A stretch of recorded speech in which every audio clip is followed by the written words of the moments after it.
மூட்டு வலி எதனால் ஏற்படுகிறது? கீல்வாதம் இது மிகவும் பொதுவான வகை மூட்டு வலி மூட்டுகளின் குருத்தெலும்புகள் தேய்மானமாவதால் ஏற்படுகின்றன.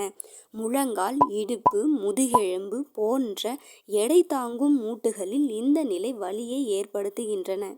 உடலின் யூரிக் அமிலத்தின் அளவை அதிகரிப்பதால் ஏற்படுகிறது. குறிப்பாக பெருவிரலில் திடீர் மற்றும் கடுமையான வலியை ஏற்படுத்தும். டெண்டனஸ் இது தசைநார்கள் எலும்புகளுடன் இணைக்கப்பட்டு தசை நாண்களின் வீக்கம் இயக்கத்துடன் மோசமான வலியை ஏற்படுத்தும்.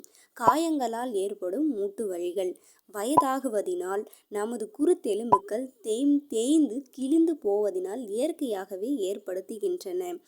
குடும்பத்தின் வரலாற்றில் உங்கள் குடும்பத்தில் மூட்டு வலி மற்றும் மூட்டு வலியால் ஏற்படும் வேறு ஏதாவது நிலை இருந்தால், உதாரணமாக ருமேட்டிக் ஆர்த்ரைட்டிஸ் போன்ற சில வகையான ஆர்த்ரைட்டிஸ் வலுவான மரபணு கூற்றுகளால் ஏற்படுகின்றன.